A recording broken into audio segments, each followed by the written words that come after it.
Sige, start nyo.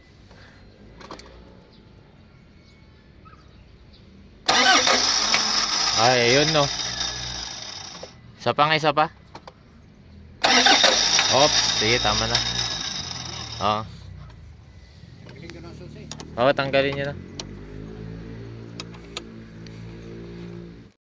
Alright, so bali babaklasin natin tong starter nitong D4D na Toyota Hilux. Kasi narinig nyo naman na umi-slide yung kanyang Bendix drive. So yun ang ire-repair natin. So ibababa na natin tong kanyang starter. Bale, tanggalin lang natin tong live wire galing sa baterya, yung socket. Itong bolt number 14, ay number 17 yan. Tapos yung nut na nasa taas, number 17 din. Yang wire na yan, body ground yan. So wag nyo rin kalimutang ibalik. So kapag ganun na rin ang na-experience nyo sa inyong sasakyan, kapag ini-start nyo nag-i-slide lang or hindi umiikot yung kanyang Bendix gear, ibig sabihin sira yung Bendix drive ninyo. Bale, umiikot ang starter nun, yung armature niya. Kaso, hindi niya mapaikot yung Bendix drive. So, mamaya ipapakita ko kung bakit hindi umiikot yun. Yan, naibaba na natin yung kanyang starter. So, bubuksan na natin to.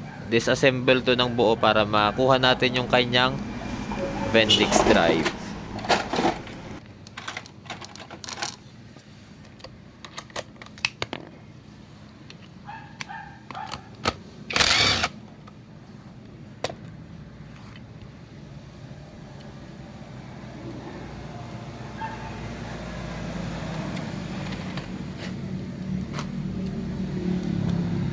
So ayan din disassemble na natin tong kanyang starter. Kailangan lang tanggalin natin tong kanyang body ng armature and yung brass holder niya. Tong body na yan.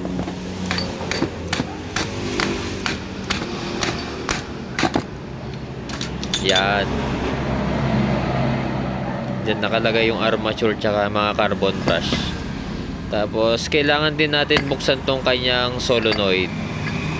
Ito yung mga built-in na solenoid to.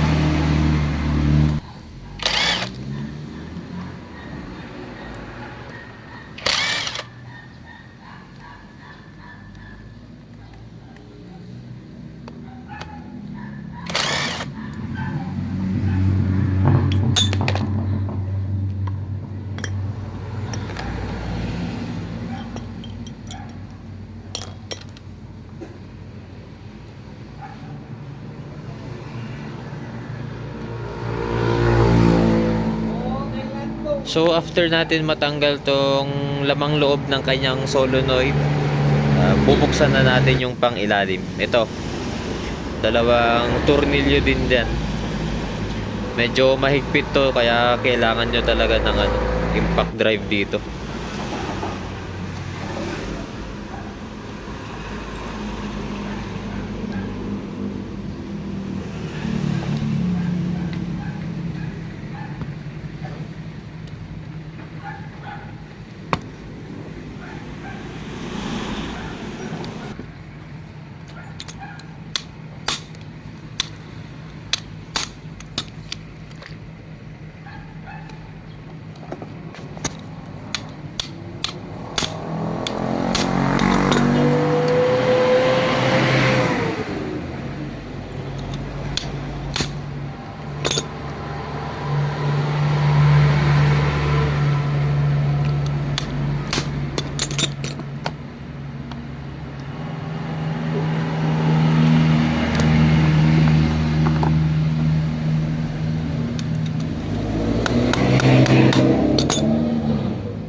So once na matanggal nyo na yung dalawang tornilyo na yon, buksan nyo lang yan, Ingatan nyo lang kasi may gear yan. Yang may arrow na yan, may mga bulitas yan. Yan. So, ingatan nyo lang. Ito lang kunin nyo yung Bendix drive lang. Ito. So, ito ang i-repair natin. Kasi yung mga spring yan sa loob, wala nang compression. Ay, wala na. So, ito. Bubuksan natin yan. Alright, so hindi ko kasi na-videoan kung paano buksan yung kanyang Bendix drive. Pero ganito lang kadali yun. Ito kaparehas niya rin naman. Sira na rin to. So, para mabuksan natin yung kanyang Bendix drive and ma-repair na natin, hindi nyo na kailangan tanggalin tong gear. Bale, itong bearing lang na nasa taas. Kailangan lang nating sikwatin yan.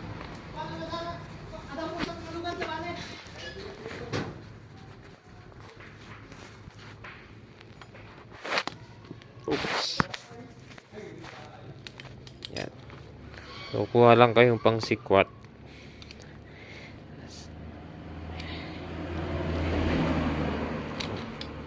Yan. Malambot lang yan eh.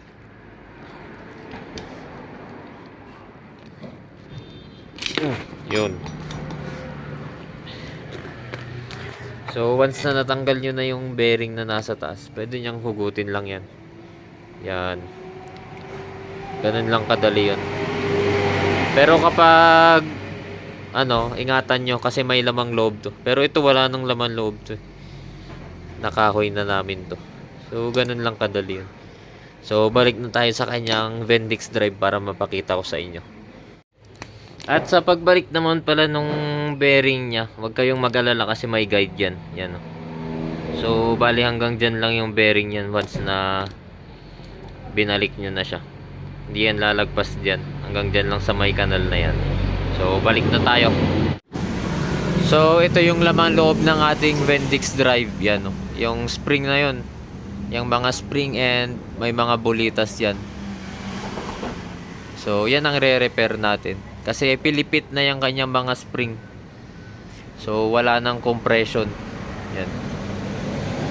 Kita nyo naman. Kaya dumudulas lang. Umi-slide lang yung kanyang Bendix drive.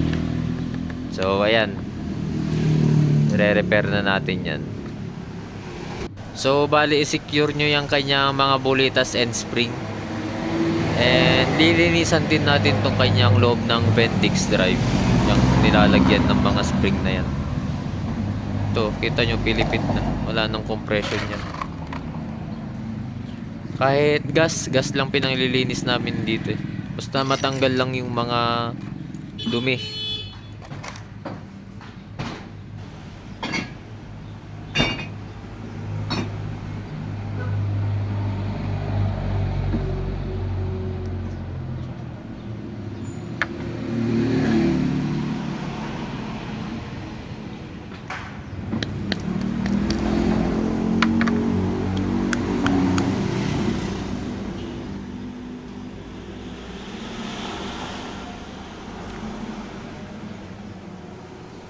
Yan no, tignan nyo tong isang spring niya, putol na. Ito, yan, putol na yan. Kaya wala nang puwersa. Papalitan na lang natin yun. Pero itong mga napilipit, pwede pa yan.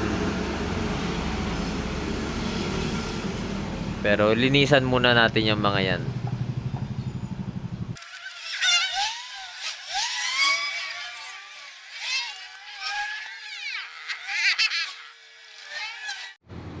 So after na natin malinisan yung kanyang mga spring, bulitas at yung loob ng Bendix drive, bale ganito ang gagawin natin dyan. So kukuha tayo ng spring and ibubuka ulit natin yan para magkaroon ulit ng compression yan, para ipitin niya yung bulitas. Yan. Bale, tansyahin nyo lang yung pagbuka niyang mga spring para hindi kayo mahirapan na ibalik siya doon sa loob ng Bendix drive. Kasi pag sobrang buka naman yan, kusang tatalsik. So, yung sakto lang. So, bale 5 spring yan and 5 bulitas yan. Lahat ganun ang gawin nyo para magkaroon ng compression ulit. ingatan nyo rin kasi pag kalumaan na talaga, may chance na maputol yung spring. And wala pa man din nabibili niyan. Bali buong Bendix drive ang nabibili. Walang repair kit yan eh.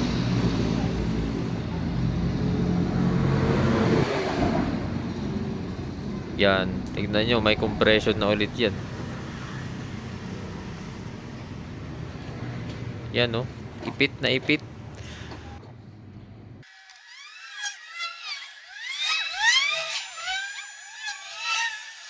So ang nangyayari kasi dyan, kaya ano, nag-i-slide lang yung starter natin. I mean yung Bendix drive.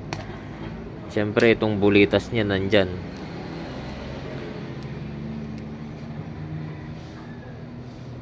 Tapos ito nabuka ko na to eh, kaya may compression na siya. Pero for example, nakita nyo yung gano'ng kapilipit kanina. Di ba ipit na ipit yun na ganon. So imagine niyo kung nandyan siya sa loob nito. Ganito pag-assemble niyan eh.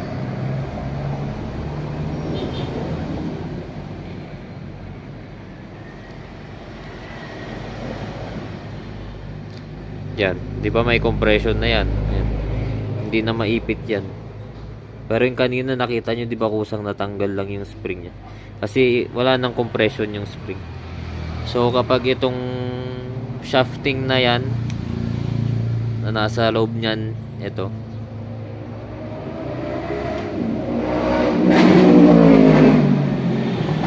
Tapos umikot na yung ang tawag doon, yung armature. Dito yun nakalagay. Saglit, kuha tayong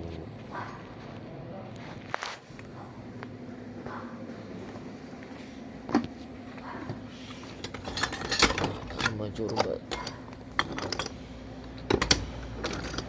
Ito.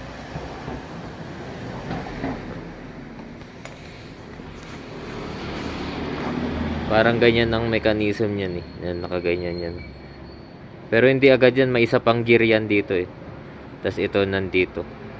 Pero for example lang, syempre pag once na umikot na yan, yan, pinaikot niya na yan, nag-i-slide lang kasi syempre wala na yung compression yan. Yung spring din niya na maipit yung bolitas na yan. Kaya parang nangyayari dyan, kusang umiikot lang yung bilog. Yan. Yung bulitas niya sa loob, umiikot lang siya. Umiikot lang na ganun yan. Eh kapag may compression pa yung mga spring nyo, siyempre hindi niya mapaikot yan. Kakapit ngayon yan dito. So pag nakakapit yun, pag napaikot niya na, ipapaikutin niya rin to. Hindi siya dudulas. Kaya binuka ulit natin yung mga spring na yan para may compression. Yun, ayaw na matanggal. Diba? Samantalang yung sa kanya kanina pinukpok lang natin na ganun, tanggal agad. So ganun lang mag-repair ng Bendix drive. Pero magkakaibang design din yan. Ito, tignan nyo, iba rin to. Ibang design din to. Pero nasa loob din yung mga spring yan tsaka bolitas. Ito mahirap buksan to.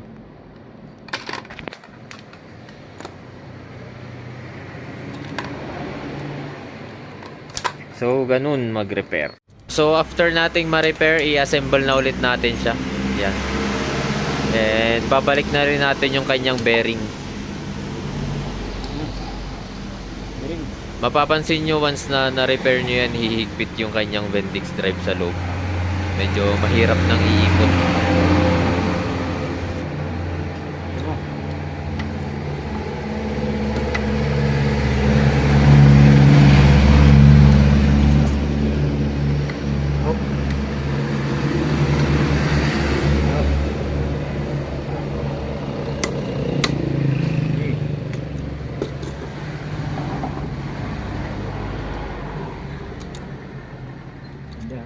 Shoot yan. Okay.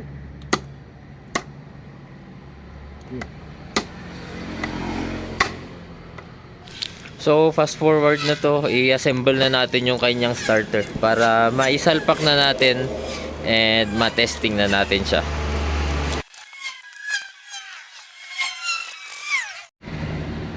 So ito yung isa sa mapapansin nyo din pala pag once na okay pa inyong kanyang starter, I mean Bendix drive yan, mahigpit iikot yan. Pero pag sira na yan, loose na loose yan. So kahit walang pwersa pwede nyong maikot yan. Unlike kapag okay pa yung Bendix drive ninyo. So yan, nasalpak na natin siya and testing na natin.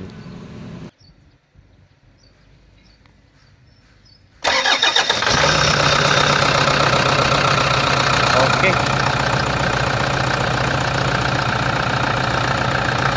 Isa pa.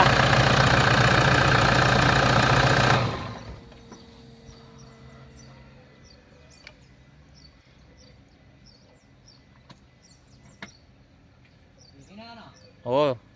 Start nyo pa. Isa pa, uncle. Para sigurado.